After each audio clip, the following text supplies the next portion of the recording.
के साथ अभिक्रिया पढ़ी थी।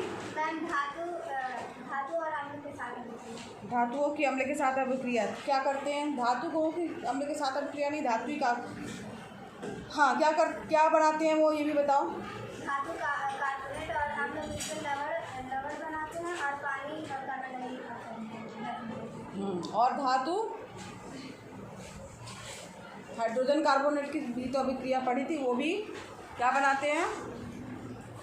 बिल्कुल जाके अगर किसी ने ईमानदारी से जाके लिखा होता है ना, याद हो गया होता है। कई बार हमने बोला था, कई बार पढ़ाया हमने कि जो भी धातु कार्बोनेट हैं, ठीक, और धातु हाइड्रोजन कार्बोनेट जो है वो क्या करते हैं? अम्लों के साथ अभिक्रिया अगर हो रही है तो क्या बनाते हैं? लवण और पानी और कार्बन डाइऑक्साइड गैस। ठीक, और भी कुछ पढ़ा था कल?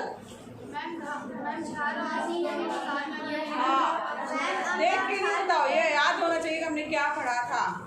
क्या हमने पढ़ा था कि अम्ल और क्षार परस्पर अगर अभिक्रिया करते हैं तो क्या बनाते हैं? लवण और पानी बनाते हैं। अम्ल क्षार जब परस्पर अभिक्रिया करते हैं तो लवण और पानी बनता है, और अम्ल जो है वो क्षार के प्रभाव को नष्ट कर देता है, और क्षार जो है वो अम्ल के साथ के प्रभाव को नष्ट करता है। तो यहाँ पर इस क्रिया को क्या कहा जाता है? उदासीनीकरण। ठीक है, उदासीनी अभिक्रिया नहीं, उदासीनीकरण की अभिक्रिया कहा जाता है। ठीक है,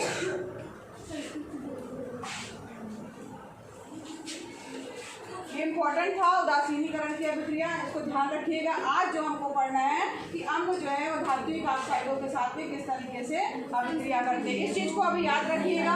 अम्ल और क्षार मिलकर के अभी हमने बात किया कि अम्ल और क्षार मिलकर के क्या बनाते हैं? लवण और पानी। ठीक, याद है? अब इसको दिमाग में रखना।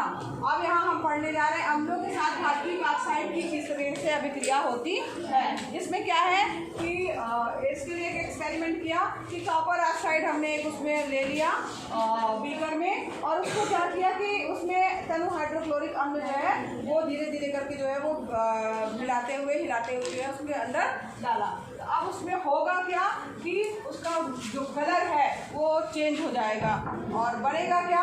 कॉपर क्लोराइड बनेगा, और उसका कलर जो है वो नीले और हरे कलर का हो जाएगा।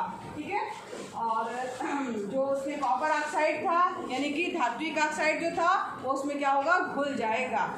ठीक, बुक मत देखो, जो हम बता रहे हैं ध्यान से सुनो।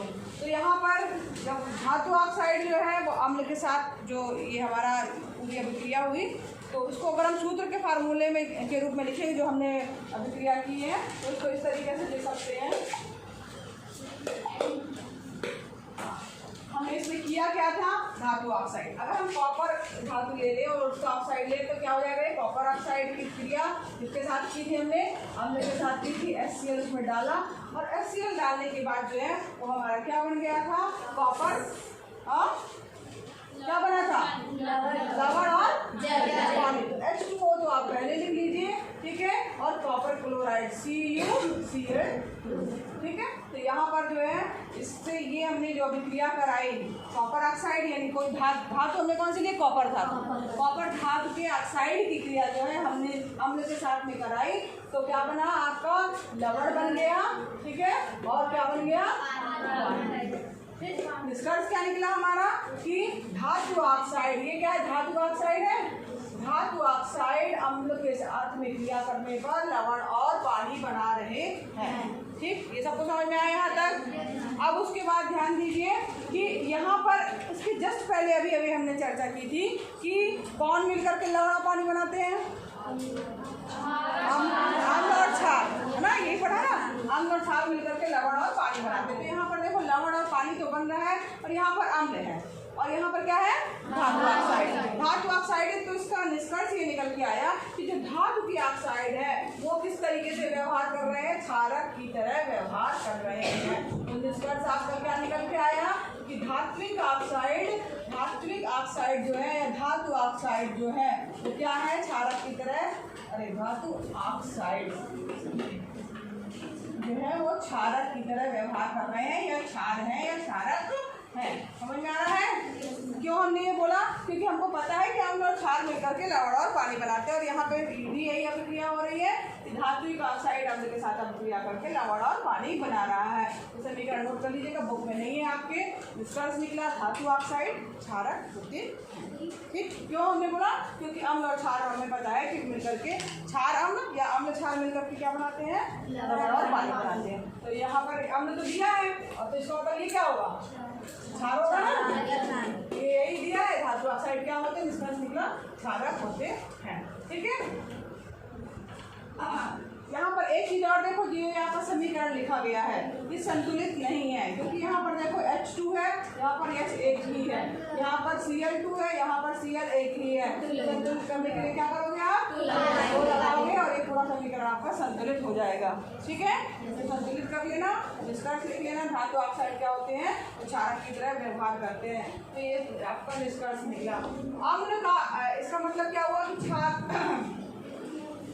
क्षारक एवं अम्ल की अभिक्रिया के समान ही धात्विक ऑक्साइड अम्ल के साथ अभिक्रिया करके लवण एवं जल प्रदान करते हैं। अतः धात्विक ऑक्साइड को क्षारकीय ऑक्साइड भी कहते हैं। ठीक है, ये आपका निष्कर्ष निकला कि धात्विक ऑक्साइड को क्षारकीय ऑक्साइड या क्षारक भी कहा जाता है। क्षारक की तरह व्यवहार कर रहे हैं।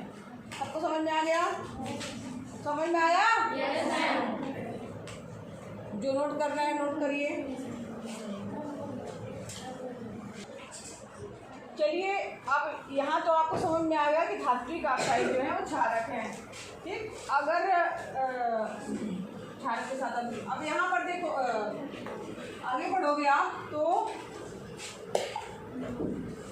नेक्स्ट है आपका क्षारक के साथ धात्विक ऑक्साइड की क्रियाएं।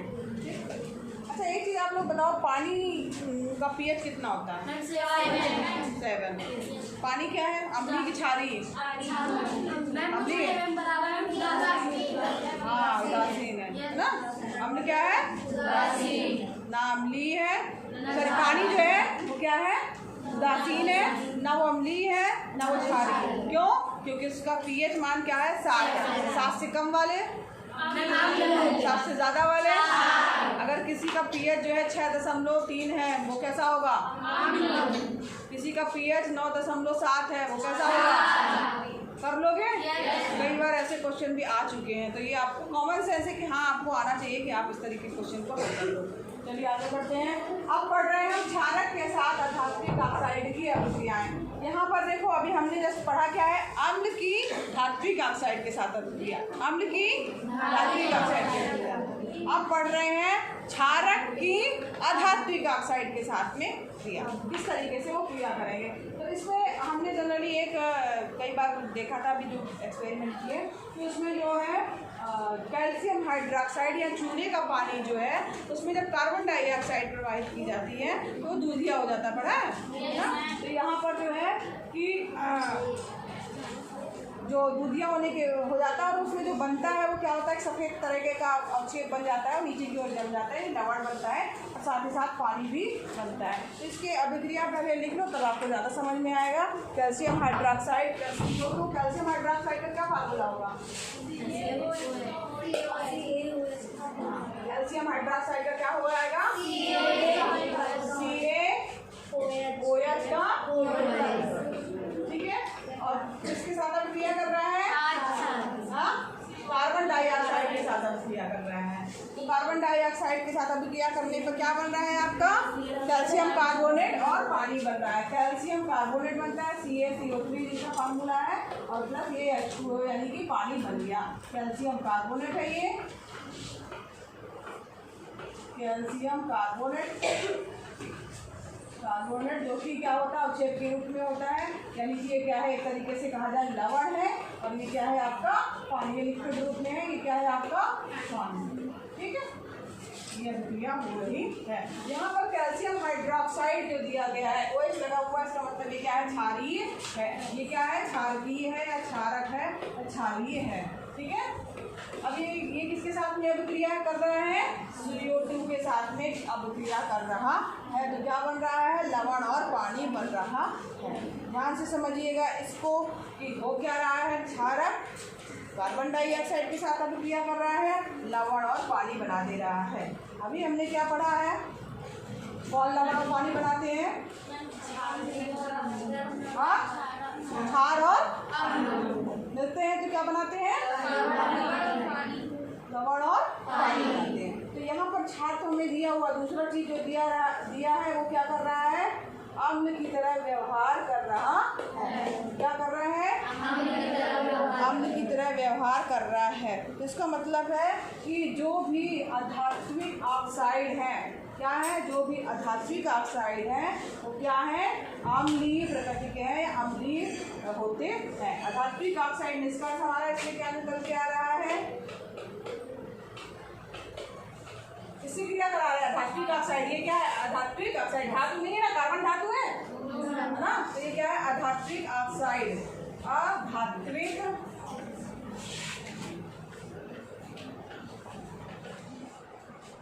अधात्विक ऑक्साइड, ठीक, जो कि आपका CO2 जैसा दे दिया है। ठीक, वो क्या है? निष्कर्ष क्या निकल रहा है कि ये क्या है? वो अम्ल की तरह व्यवहार करते हैं, यानी कि अम्लीय है। ठीक है, क्योंकि ये क्षारक के साथ अभिक्रिया करके लवण और पानी बना दे रहे हैं। समझ में आया सबको? कोई कंफ्यूजन? तो निष्कर्ष निकल रहा है, ये भी समझ में आया सबको? क्योंकि क्षारक है और यहाँ पर अभिक्रिया हो रही है, लवण पानी बना, तो निश्चित रूप से ये कैसा होगा? अम्लीय होगा। तो यहाँ पर निकल के क्या है कि जो भी अधात्विक ऑक्साइड होते हैं वो क्या होते हैं? अम्लीय प्रकृति के होते हैं। यहाँ पे लिखा भी है। अतः हम निष्कर्ष निकाल सकते हैं कि अधात्विक ऑक्साइड अम्लीय प्रकृति के होते हैं।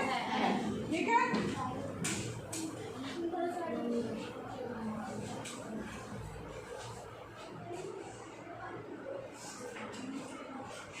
नोट कर लिया सबने? चलो, इसके बाद जो क्वेश्चन कुछ दिख रहे हैं, इसको भी आप कोशिश कीजिएगा, ट्राई करके आइएगा, देखते कौन कौन क्या क्या बता पाता है, इसके आंसर ढूंढ पाता है कि नहीं। ठीक है, और जितना पढ़ाया वो आपका होमवर्क है, उसको आप याद करिए और फिर कॉपी में नोट कर लीजिए। चलिए, इसके आगे कल पढ़ेंगे।